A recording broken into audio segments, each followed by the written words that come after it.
I said yes to another lifter job. I know I said I wasn't gonna do anymore, but I don't know my reasoning. They said please.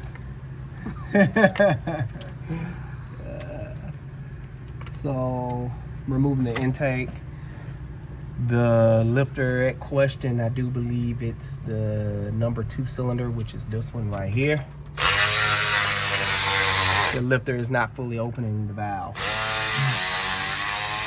after I pull this intake up, all I have to do is remove the push rods and start removing the head bolts. I've already disconnected the exhaust, pretty much halfway there. Pulling the head up to inspect the cam. In order to inspect the cam properly, I have to pull the cylinder head up and pull the lifter tray out to inspect the cam. Oh, hey, we got a hope you're in camera shy. You're here for the Infinity and the HHR. Okay, up front they should have the keys and give you what you need. Thank you. He here to reprogram. Now question. Does this mean you're gonna say yes to all other lifters if they say please? I don't know. I gotta treat everybody the same. So, are you back doing lifters? It's questionable. Questionable. I don't know. This guy is a viewer, and he came on the live show and said, please. But I'm just saying, don't be surprised if you get phone calls now.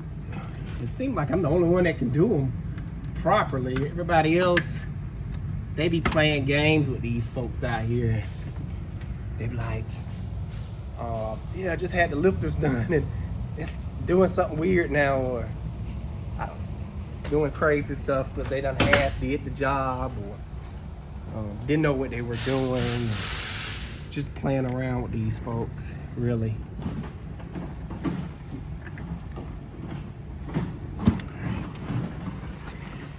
It's not a bad job. It was just, why did we stop doing it? Just time. It's time consuming, and me, I have to be available for diags and open, and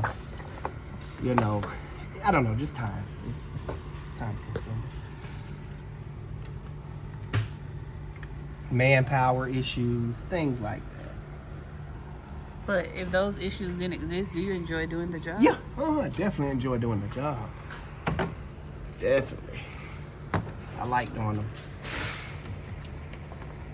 They're not a bad job at all. It's actually relaxing if I can focus all my attention on it. It's hard to do anything if you're bouncing around place to place. One minute you're doing this, enjoying yourself. Next minute you got to be pulled away to do something else, or just pulled away in general. On a diag coming in, I got to spend my time on that. I'm the only one that has the diagnostic skills here currently, that what it takes to run a shop. Of course my guys can diagnose, but I'm still working with them. That's why I'm looking for somebody that can diagnose. I already have my next testing car set up, because I get a lot of people say, oh yeah, I can diagnose, I love doing this is all I do, and you can't figure out a simple problem. So yeah, it's already set up, ready to go. Of course, I'm not going to tell you what's wrong with the car, because some of you people may, oh yeah, know what's wrong with it, because I watched this video, I got the job. I want you to actually figure it out. And of course, the way I set it up is you don't have to get dirty. You need very minimum tools. You can stay clean diagnosing the car. I'm not going to have you come here and get dirty. That's not what I'm all about when it comes to testing. Yep, that's where we at on that. Now, once you take the intake off, Then I start removing the head bolts because everything else is done. I did a lot of stuff. I'm trying to remove this intake without removing the alternator. I'm kind of getting lazy right now, but see if I can get it done.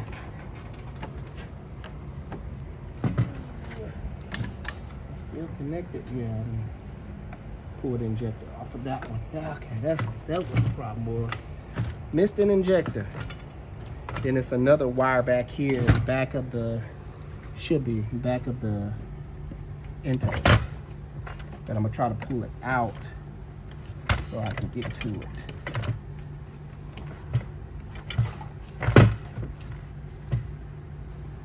Let's see, something is holding me. Oh, another injector. There we go.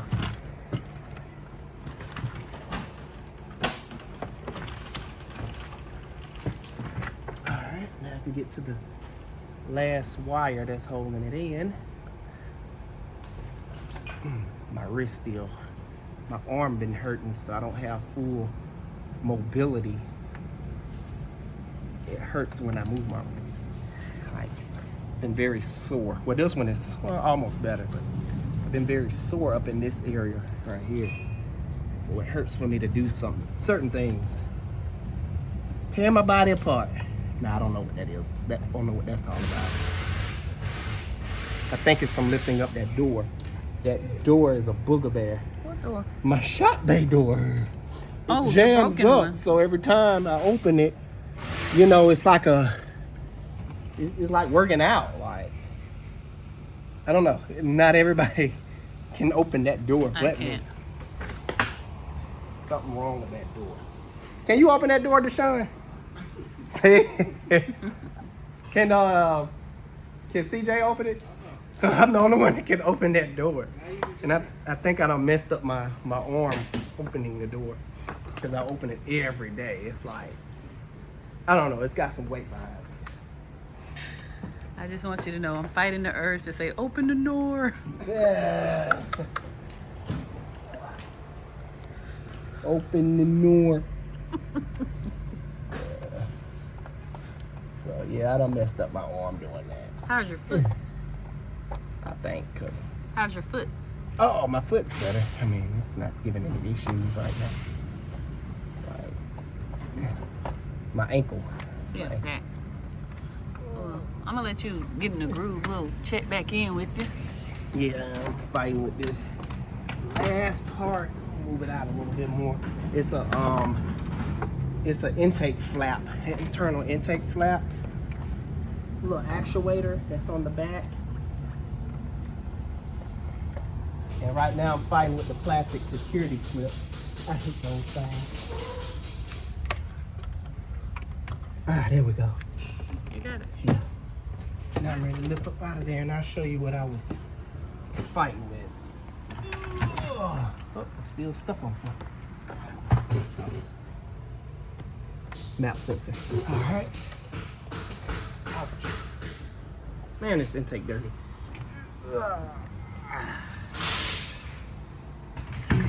There we go.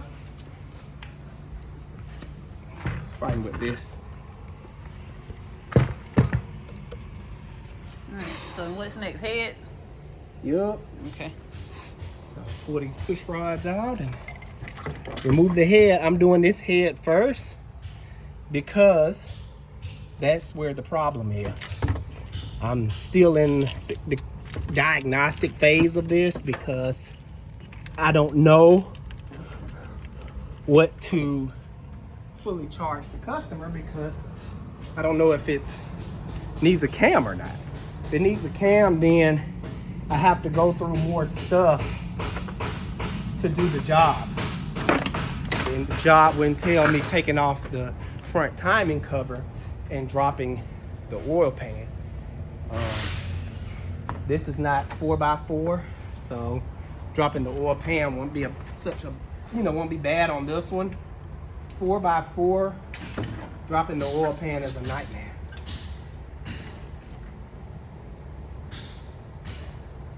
But yeah, this one really had me fooled because it sounded like a bottom end knock. I think we have a video of it running, don't we? Yes, the previous video when it got delivered. I'll try to put a clip in.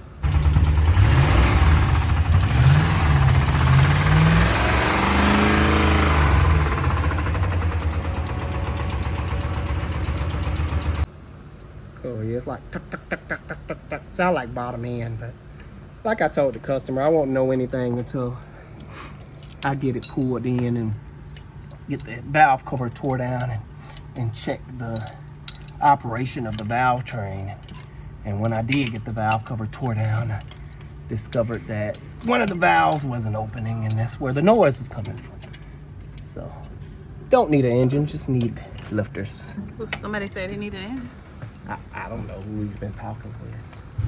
No, I said initially it may need an engine until I tear it down and look for myself. All right, head time. What do I need? Okay. You want to take a break and so you can bump your country music and I come back in? Yeah. All right.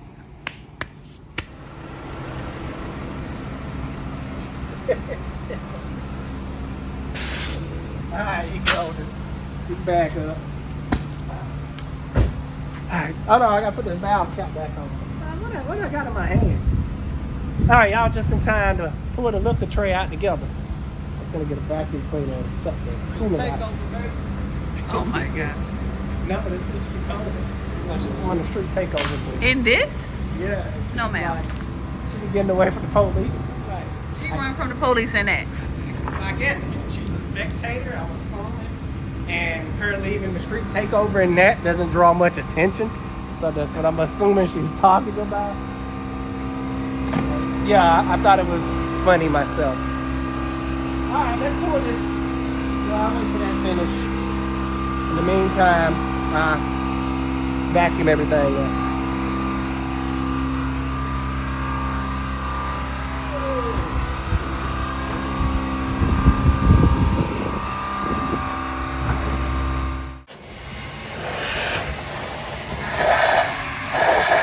So satisfying.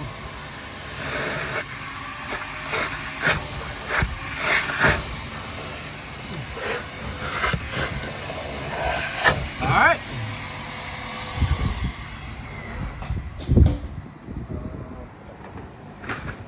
The moment of truth. Did it mess up a cam? We're about to find out together. Y'all stay tuned for the next episode. Alex car knocked out. Cliffhanger. No, I'm just playing.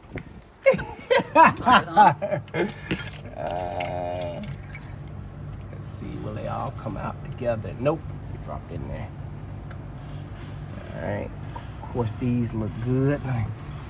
Just set them to the side, set them in the order. That's important. And I think the one that's stuck in there, that's the one that was tapping. But we about to check.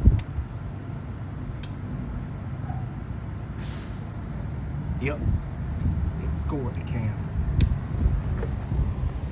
It is frozen. It's not even turning. Babe, did you just cut yourself? Yeah. I was loosening up something. You just I beat slipped yourself into something. up. Yeah, it's supposed to roll nice and neat. Nothing, just stationary, which definitely destroyed the cam. And this is a regular lifter. It's not a DOD lifter. The DOD lifters have these little oil passages that makes them collapse, and the regular lifters don't. So a lot of people always like to blame the DOD lifters. Is it time. called DOD? What on this is on called Dodge? AFM, Active Fuel Management. Well, they're all active fuel management, but I think I thought it was MDS. MDS, multi displacement on demand. That's AFM is what GM call it. DOD. It's a lot of nicknames. They all mean the same thing. It all mean your lifters are gonna collapse. But no, what I was saying was, a lot of people would say, "Oh, if I can just delete the system so it won't activate, would that save me my engine? You know, save me from not doing lifters?" Not necessarily, because as you just saw, that wasn't a DOD lifter. That was a regular lifter. That was the rollers that failed, and that's normally what I see it's these little needle bearings that go out in the rollers, and the roller will stop and start digging into the cam and just fall apart and cause a whole bunch of play, which causes the noise. They all doing this on purpose, if you let me tell it. Hope I don't come up dead and missing, unalived. Hope I don't come up missing by saying this, but this is all planned obsolescence. They do this for everything, not only the car industry, but the refrigerators. I was just listening to something this morning, and it's like, they was like, your grandma, great grandma, old refrigerator she got from the 60s is still kicking, but my new age refrigerator only lasted 6 years, and so on and so forth. We go through the same thing in our households. Like, we keep going through refrigerators. Right, and I was like, meanwhile, this white one over here. Which one? That one. That's right. What's the deal with that one? Still kicking, still cold. Yeah, it came with the shop, and who knows? Yeah, still going. Like the simplicity. So it's not like they don't forgot how to redesign engines, because back in the day, in the early 90s and the 2000s, they was killing it. Making cars last over 300,000 miles. But now, it's like, you're lucky if you get 100,000 miles out of it. What's that? I don't want that. Yeah, for your arm. Oh, I'll be fine. No, here. I couldn't even lift it. Take the medicine. All right. Yeah. Put it right here. Yeah, right here. I'll feed it to you, baby. Go ahead, take that drug. All right. Went down the goblet. I told you don't drink nothing. Well, drink some water. Yeah, he did. Yeah. But give him some water. Come on. Thank you. Let me just take a look at the cam for kicks and giggles. Oh, thank you. Thank you. Definitely bruised and scored. Show us what you see. Let me see if I can see it. If I get out the inspection Here, camera. water. Okay, Drink water.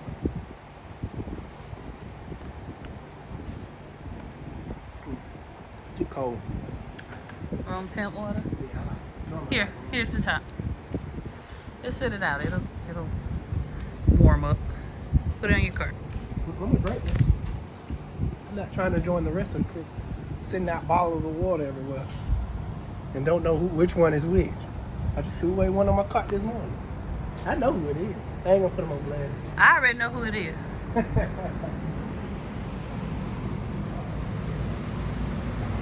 CJ, the people on YouTube said you be leaving water bottles around. Hey. I didn't know it was me. They've been studying the video. They say they know it's you. Random water. Man, get. I dealt with racism all my life. It's like, it's nothing new, so, Man, get out of here, bro. It's cool. They say it's you, man. Nah. So you wasted water. I'm not guilty. Innocent until proven guilty. So here's the top of the cam. I think this is the highest point of the lobe, and it has a little wall. There's an indention, a real bad indention right there. I don't know if you can see it, but the cam rides in between. Where's the? But anyways, the cam don't take up the width of the cam lobe. It takes up maybe about 80% of it, and you can see that 80% is gone in the middle, like right here. Wait, you mean the lifter roller don't take up the whole? Yeah, the lifter. Thank you, Okay. sweetie. The lifter roller don't take up 100% of the cam width. So where the roller stops, that's where you see the indention.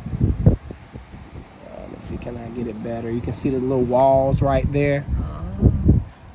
So it's chewed up. It's got a big indention missing out of it. So this puppy is gonna need a cam. You can see some metal shavings right there, like glittery looking, where it's just been shaving away. So I'm gonna flush this engine as well, just get all the metal shavings out of it. But it's gonna need a cam. So now I know what to tell the customer. We got most of all the parts just in case it needed, didn't need a cam. We already have the parts to throw everything back together. So all of that is his. Yeah, the spark plugs, oil filter, head bolts. I always get the lifters from the dealership because if you get them anywhere else, it's gonna sound worse off than it did prior. I don't know why. It ticks and makes all kind of crazy noises. It's Engine on the runs 5.7 smooth. because Yeah, you can do milling on 3.6. yeah, milling on 3.6 and the GM lifters we've been doing dealership as well. I know some of you guys was telling me about different lifters out there, Johnson lifters, but I can't find any locally that's quick. And of course, the head gasket set is coming with all the gasket. Now, the number one question we get about this job is how much it costs. If it needs a cam, on average, about $4,000 to $5,000. That's what I've been seeing. It's probably still about the same. Yeah, it's about. Now this one is a little bit more because he needed plugs. His plugs were not in good shape, and right now it's the perfect time to do plugs because he'd just be paying for labor, not. He'd just be paying for parts, not labor. Yeah. Get it out right. A lot of people say, "Oh, that's a lot," but this is a labor-intensive job. Like you really been at this for a couple days. If we add up the time. Well, no. If I add up the time, I've only been with it this particular one for maybe about a good, give or take, a good 2 hours. Like I mentioned before, sometimes it's hard for me to commit to this job because I'm constantly getting pulled away. But I do a little bit here and there. So how long does stay it take late. to take the heads off? Oh, it's pretty quick. But For you? yeah. We talking about your average Oh, the mechanic. average Joe, yeah, it's gonna take a long time, and I suggest taking your time because if it's your first time doing it, you don't want to miss any steps, especially dealing with a high skill level job like this one. Like this job is not for the weak. You can easily mess up something or look at a torque spec wrong and torque something wrong, mistime something, and you'll be spending a lot of time trying to figure out what you messed up. I like taking over for these jobs because in the past I've had my guys do them and I can't just stand over them and watch them every step. And once the job is complete, either they put the head gasket on backwards and now it's leaking coolant from the head and I had to figure that out. Now I know something is ticking. Now this is with GM and Dodge. Something is ticking and skipping real bad. I'm like, what the heck? Time and a tooth off. Oh yeah, timing a tooth off, throwing timing codes, putting the DOD lifters in the wrong spot on the GM motors. If you put them in the wrong spot, they'll just stay collapsed until it's very weird. As soon as you crank the engine up, the lifters will collapse if you put them in the wrong spot. But during the initial startup, it sounds like it's hitting on all 8 cylinders, which it is. But as soon as the oil pressure hits it, it collapses and it starts skipping. So I've dealt with a lot of stuff. So at this point, that's why I stopped taking them at one point because I don't have the time to do them. I'd rather just be working and not shop manager back here. If that makes sense. Mm-hmm.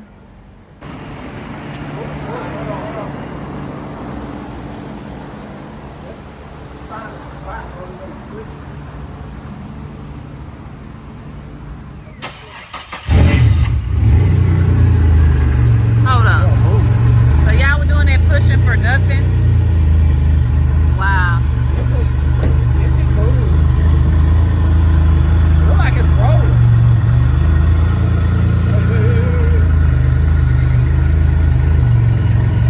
This car is gonna say, it ain't moving.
I know.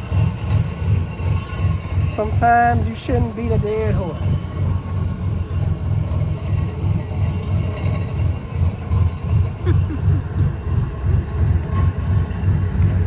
Maybe it's sentimental. The amount of money he's about to spend on this thing. This ain't even the. I guess this is just a taste of what's wrong with it. Yes, you pay me to get it back up and running, which I did, but it has so many other problems. Like the amount of money he's about to invest in his car, you can go and find another nice one. Like it's not like rare car. It's just a Monte Carlo SS 02 model or something. So, are we done with it? What we were supposed to do? I'm gonna write it up. I'm not driving it because the knuckle is broken. I think I put that on one of my other videos. It has a big crack going down the middle. Are you able to roll up this window? Okay. You got all this janky stuff going on.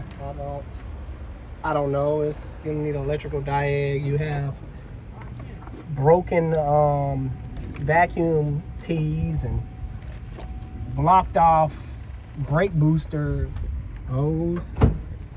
Like, I don't understand what he wants me to do. This is a hot mess. Yeah. Okay. On to the next thing. I guess this is the video about me going back on what I said I wasn't gonna do anymore. Well, let me stop because it's not necessarily me going back. It's about pausing and restructuring. I think I said that right. Close. Restructuring everything. Yeah. That's what I did. I stopped, paused. Let me think about this a little bit better. Yes, I'm taking lifter jobs, but it's not gonna be a quick turnaround like it was before. It's gonna be me doing it, and on my time it's a little bit slow because I am bouncing around all over the place. When it comes to, let's just say it, car shield claims and endurance and all these other warranty claims, it's gonna be on my terms. I'm not bending to any of their rules anymore. And it's still working out great. Car shield customers come in, our front staff warned them like, hey, they're only gonna pay a certain percentage of the labor rate and you're gonna have to cover the rest. They're not covering diagnostics. They want you to do a breakdown of things, and if they're not covering, you're gonna be on the hook. Half the time they just run out the door and man, forget this. So it's gonna be under our rules. No, we're not accepting any car shield parts. It's not our parts, it's nothing. Because we have plenty of issues where, man, I hate this misty rain. It's like, this is the annoying rain. And issues where car shield will go to Amazon and order parts. I'm like, really? It'd be the wrong part. Well, I put it on, it'd be defective right out the box. And now the customer is looking at me and car shield just, yeah, it's your problem now. Like, they would throw you under the bus, would throw a shop under the bus real quick. And I was just tired of it. So now, my rules are the highway. Yeah, just get that out of the way. But yeah, this one has some knick-knack stuff going on with it. I think CV axles. Well, I have to look at the report. she was upset. Oh yeah, she was 38 hot for car shield. And this is why I don't know. I kind of still want to stand on the no car shield thing, but because it brings unnecessary drama to our door. She was up here fussing because they didn't want to cover her suspension work. Yeah, we sitting on hold and yeah, and that's too much time. We've spent like a couple hours on the phone. She has the gold. Car shield works like silver, gold, platinum. She has the gold plan, and for some reason everything else is covered except suspension work. So she wanted me to pull out and say, what can we can't do, and that's what I'm saying. And we're not gonna lie, it's not just car shield, it's also the customers and their mindset. Anyway, they decided, I've never seen this before, they sent out an inspector this morning to inspect the car, I guess to verify the complaints or the claim of her suspension work. So Mike, who we've dealt with before, came out. Oh, he saw it? Yeah, he came. The guy who looked like Larry Bird. Oh, I didn't see it. Shout out to Mike, the inspector.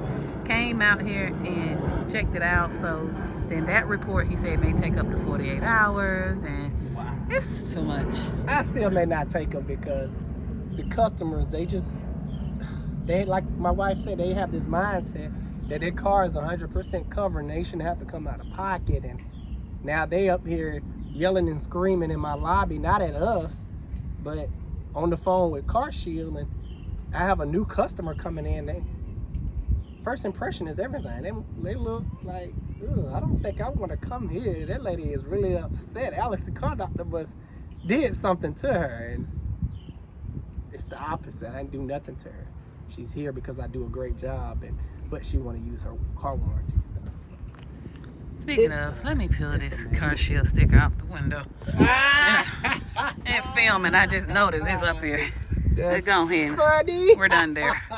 We do still take after cash out, folks, and after pay here, and some financing, okay, and stuff like that. Gotta give a disclaimer. So, yeah, it's uncharted waters there. It's too much. Yeah, too much. I get why a lot of people are not taking it. Like, we're doing Car Shield a favor by even accepting, well, any warranty a favor by accepting them. So, like, we don't have to, and a lot of people don't. A lot of people get these warranties thinking, oh yeah, it's gonna be all dandy and great, peaches and cream and all that good stuff, and then they get this stuff and don't know what they're getting themselves into, and it's hard to find a shop that'll take them, and it's just too much. But like I promised before, we did buy some cars. Yeah, I was gonna discuss a little bit about that.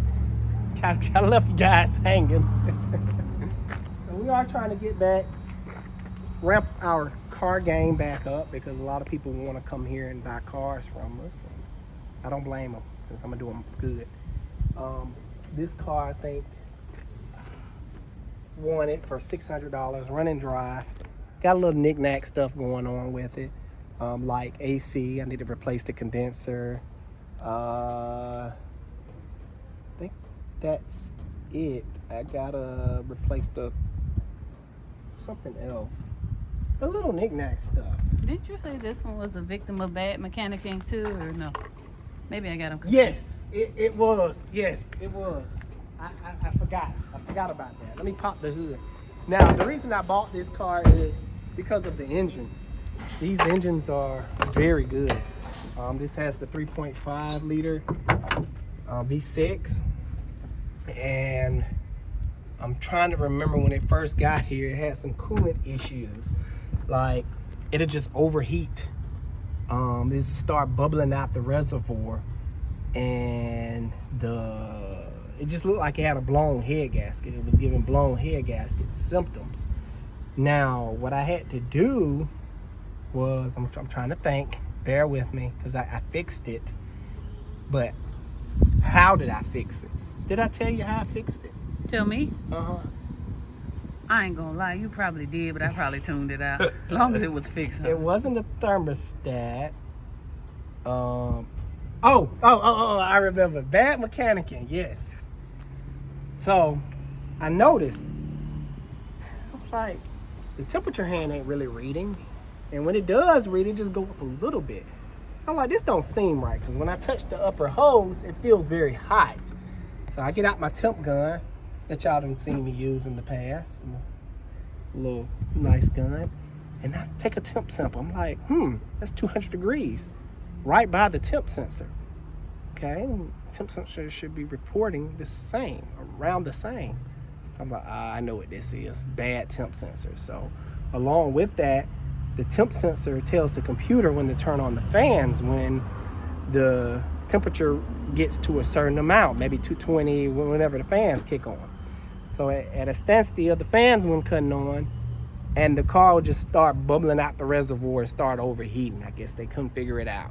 I saw a lot of new parts dealing with, the cooling system. like they was playing around with it. And yeah, all it was is a coolant temp sensor. Replace the coolant temp sensor. I start getting the temperature reading and fans start coming on, and I've been driving the car ever since. Oh, rotors, just little knick-knack stuff, rotors and sway bar links. That's what I got to do. $600 win. Give me some.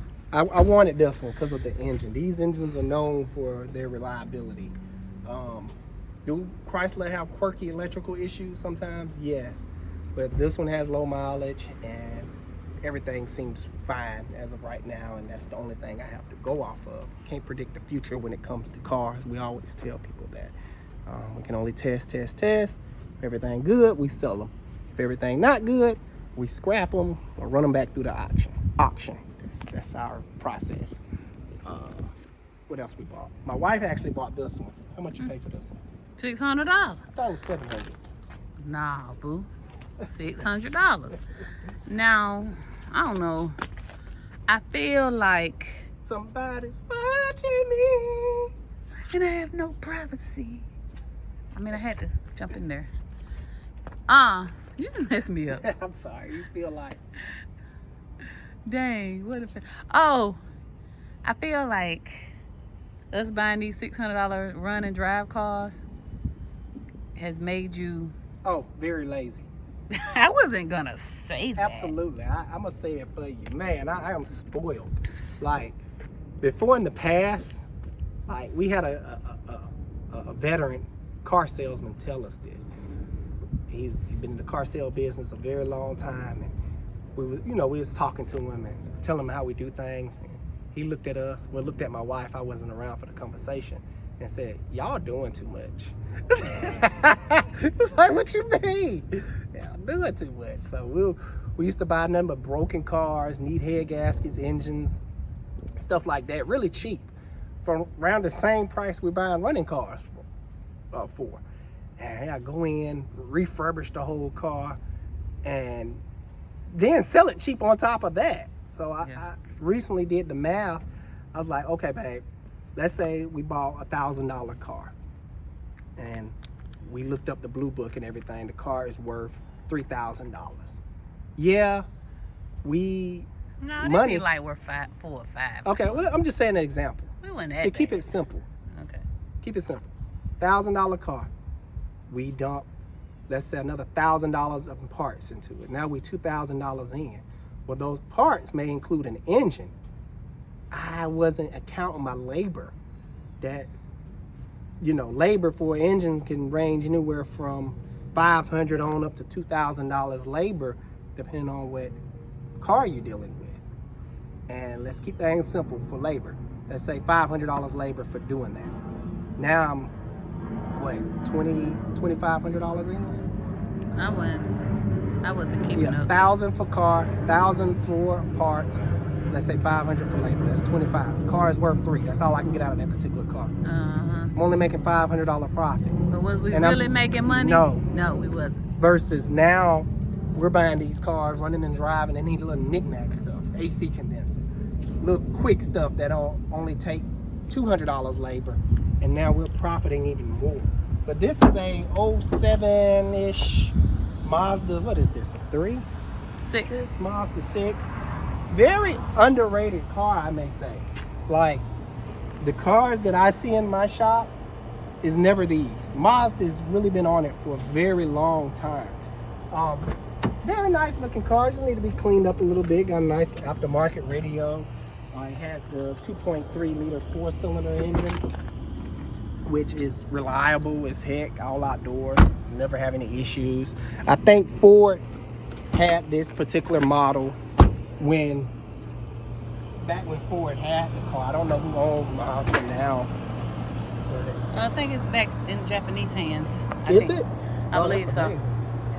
So everything runs, crank up. I drove it, ships good. The only thing I probably do is clean it up and replace the valve cover and the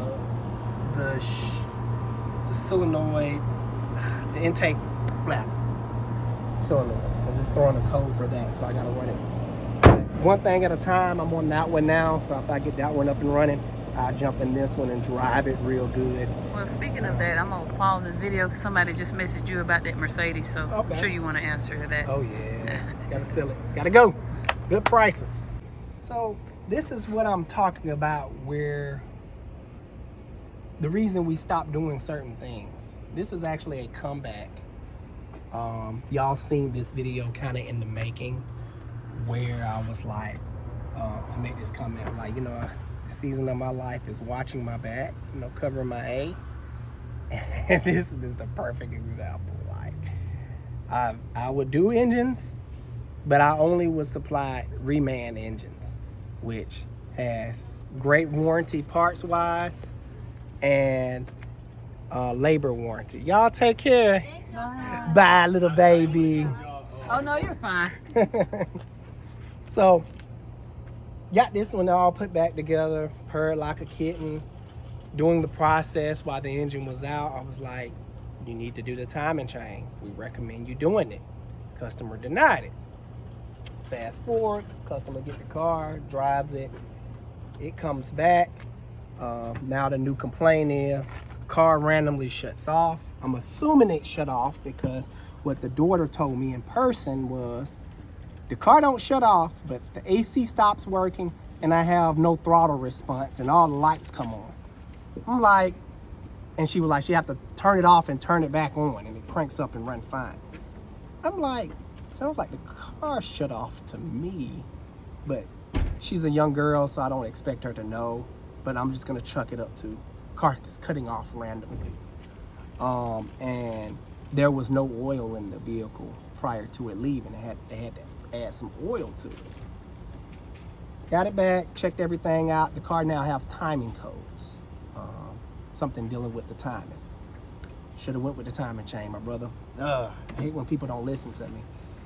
And even if you did the timing chain, you would have still had issues because the engine is burning oil. It's not, no leaks nowhere. We made sure we sealed everything up. Just double check. No dry. Dry as a whistle. I don't think that's a good terminology. Dry as a wet bag. I can't even help you, baby. It's dry to death. These engines are known for consuming oil. If you get the wrong one, with dealing with used engines, you just never know what you're gonna get. Life is like a box of chocolates. So yeah, Then that one, we can't even find an engine for it. oh yeah, this little thing here, it's like, man, they all over eBay, but they JDM ones. And I don't like buying JDM ones because sometimes stuff be different and it'll have something or won't have something that's compatible, and now it has a check engine light that we can't get rid of because it's missing a component. So you got to be careful buying JDM engines. Yes, it'll go in there. Yes, it will run. Perfect example is the Toyota Camry from the 99 to the 99 To the 2000. to the 2000. Yeah. Yeah. 99. A lot of music 2000. references this video. The little 2.2 Camry engine.